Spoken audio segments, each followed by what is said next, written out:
జపాన్లో భారీ భూకంపం సంభవించింది. రిక్టర్ స్కేలుపై భూకంప తీవ్రత 7.6గా నమోదైంది. జపాన్ ఉత్తర తీరంలో సునామీ వచ్చే అవకాశం ఉంది అంటూ కూడా అధికారులు హెచ్చరికలు జారీ చేశారు. 23 మందికి తీవ్ర గాయాలైనట్లుగా తెలుస్తోంది. ఇళ్లు, భవనాలు ధ్వంసమయ్యాయి. 50 కిలోమీటర్ల లోతులో భూకంపం సంభవించినట్లుగా అంచనా వేస్తున్నారు. జపాన్ పోర్టులో హై అలర్ట్ ప్రకటించారు.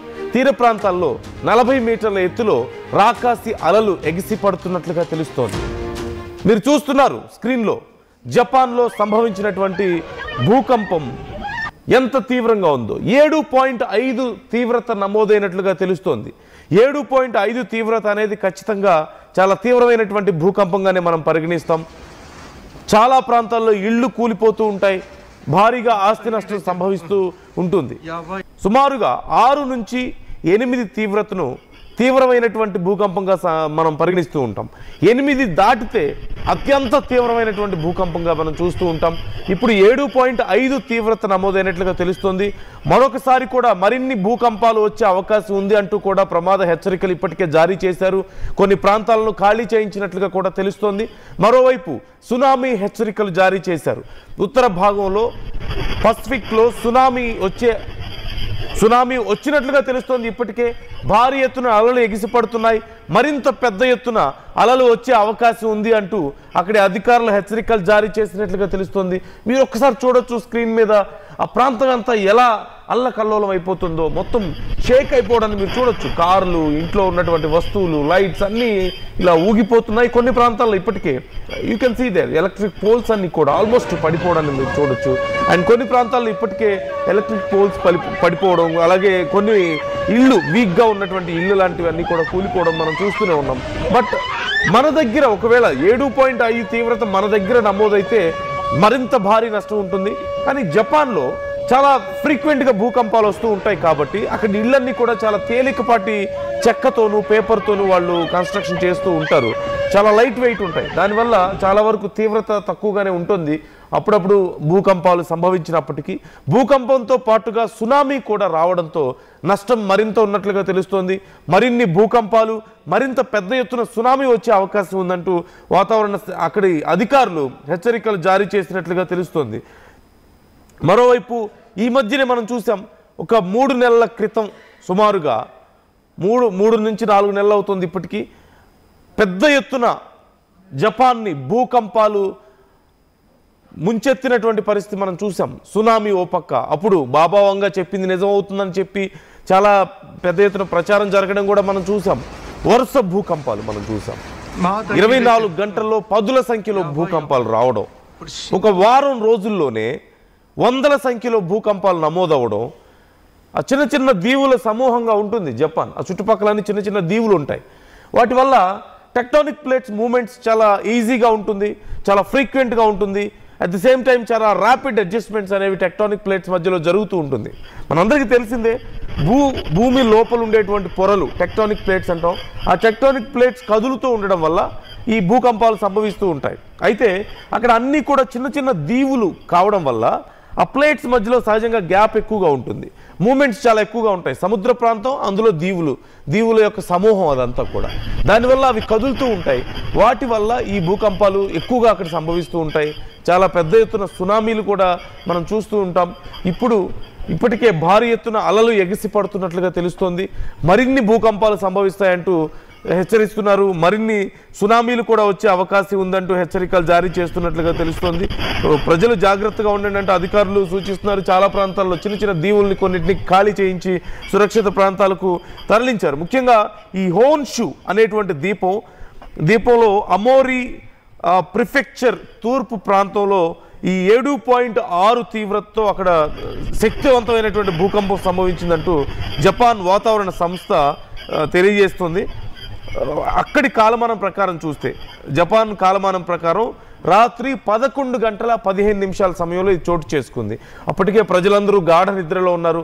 11 గంటల సమయం దాటిపోయింది. చాలా వరకు నిద్రపోయారు. ఆ సమయంలో ఇది చోటు చేసుకోవడంతో ఒక్కసారిగా ఏం జరుగుతుందో అర్థం కాక పిల్లల్ని, వయసు అయిపోయినటువంటి వాళ్ళని తీసుకొని చాలామంది బయటకు పరుగులు తీసినట్లుగా తెలుస్తోంది. సుమారుగా భూమికి సర్ఫేస్కి 50 కిలోమీటర్స్ డెప్త్లో ఈ భూకంపం సంభవించినట్లుగా తెలుస్తోంది.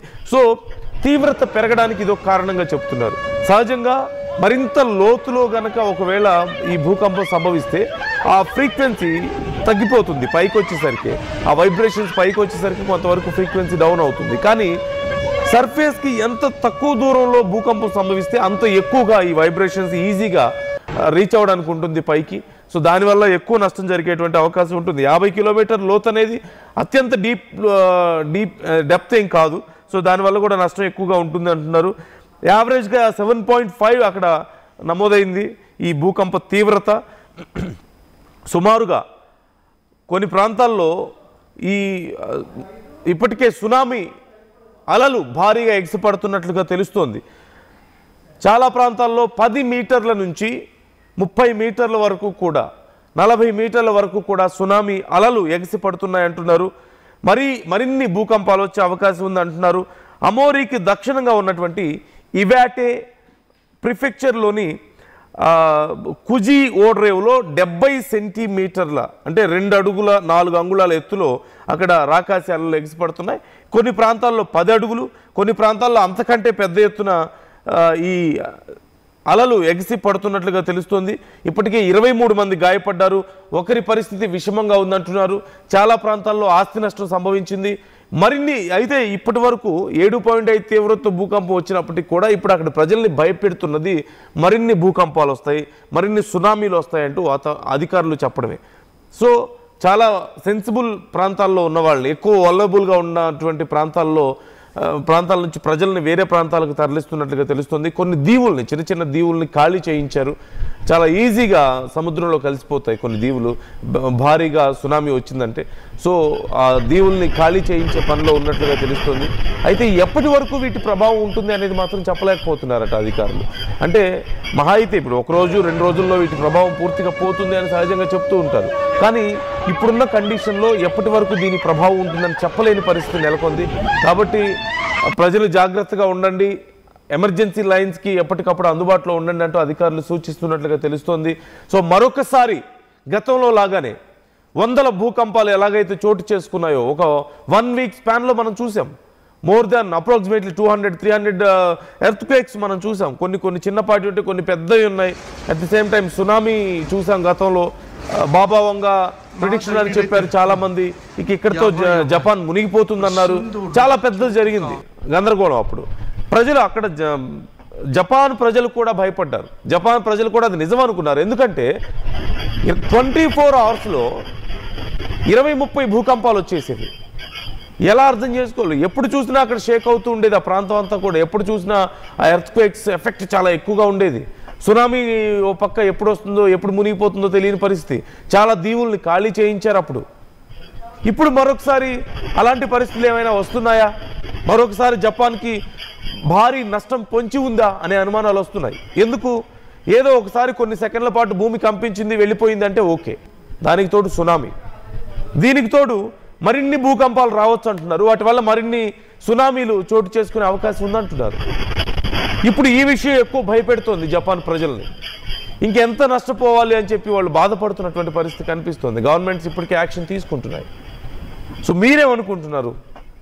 Try to comment your opinions also.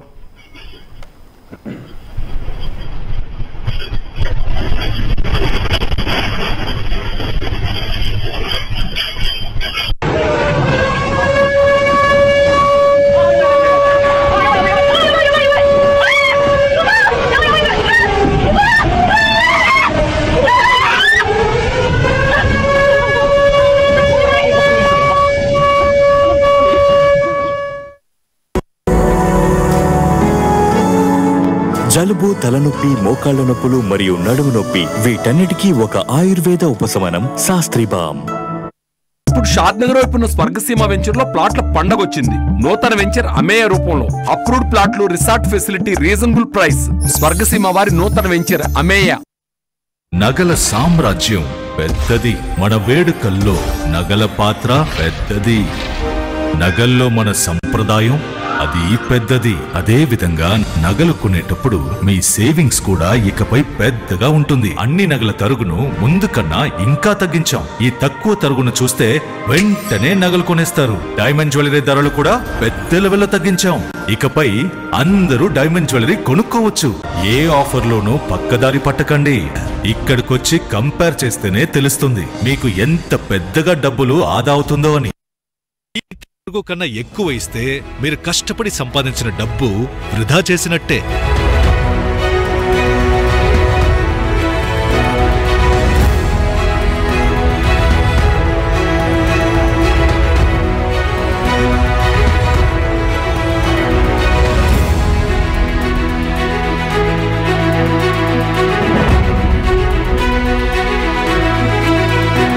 లలితాలో నగలు కొనండి, ఎక్కువ డబ్బులు ఆదా చేయండి.